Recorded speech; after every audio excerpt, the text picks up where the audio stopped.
This one's similar to number 7 on the chapter 4 review packet. Here's your function, f of x equals x minus 1 squared times x plus 4. A, determine the intervals where f of x is increasing. So you're going to be looking for where f prime of x is positive. On what values of x does a relative maximum exist? It's going to be a relative maximum. You're going to look where the function switches from increasing to decreasing. So you're going to look for where the function's derivative goes from positive to negative.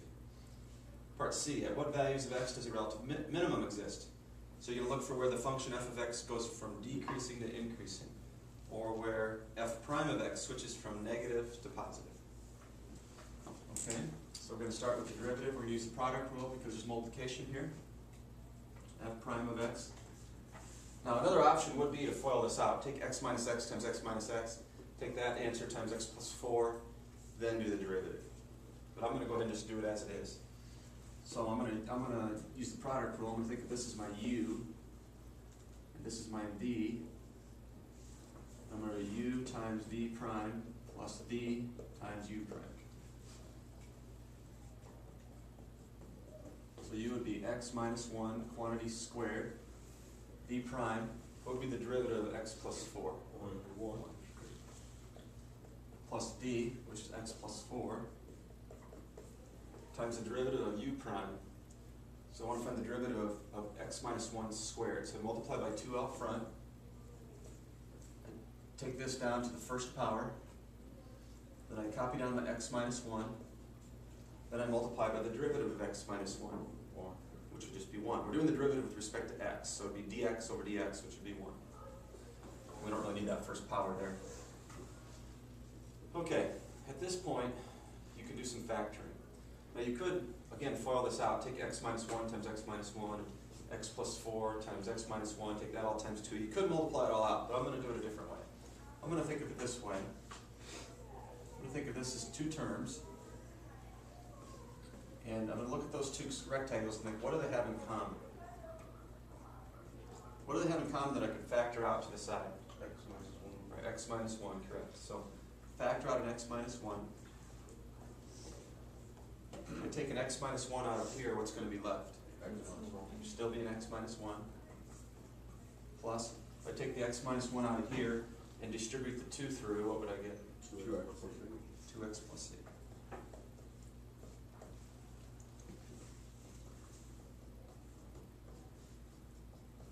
Then I can combine x plus 2x would be 3x. Negative 1 plus 8 would be plus 7. And there's my derivative. Now you might be thinking, well, why did you factor it? Why not? You had your derivative up here. Why not just go with that? Well, until you get it in factored form, you really just can't see the zeros. I mean, up here you might be able to see that 1, x equal 1 would make this come out to 0, plus it would make this come out to 0. So x equal 1 is one of the zeros of the derivative. But negative 4 wouldn't be, because negative 4 would make this part come out to 0, but negative 4 would not make this come out to 0, and so you'd have 0 plus some other number. So it wouldn't come out to 0. So you have to get it down where something times something. Then you can see that if this something comes out to 0, 0 times anything would be 0. Same thing here. If this, we can get this to come out to 0, 0 times anything would give you 0. So to get this to come out to 0, we'll set each piece equal to 0. So x minus 1 equals 0, x would equal 1. 3x plus 7 equals 0. Subtract 7 off both sides. Divide by 3 on both sides. Negative 7/3. So I just figured out is that my derivative equals 0 in 2 spots. Those 2 spots are negative 7/3 and x equal 1.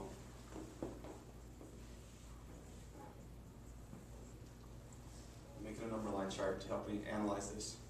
Any questions so far? Okay, let's pick a test value.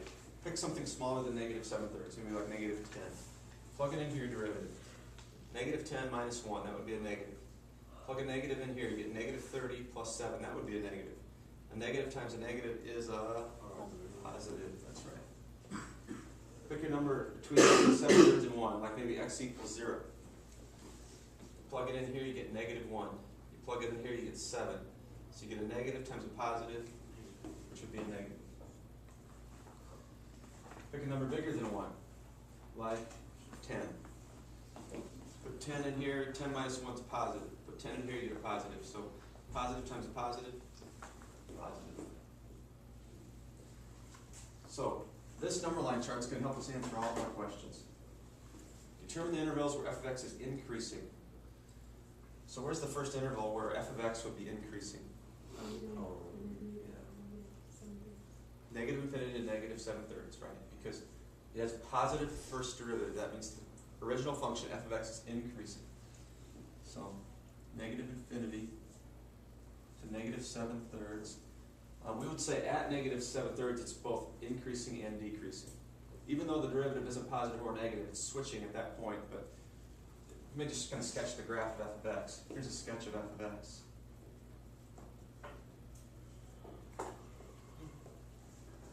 The graph's going to increase until it hits negative 7/3. Then it's going to decrease. As you pass through that point, we're increasing here and then decreasing. We're going to say it's doing both at that point at negative 7/3. Then it's going to decrease till it hits 1. At 1, we're going to say it's doing both, decreasing and increasing. So we're going to include this negative 7/3 with a square bracket there.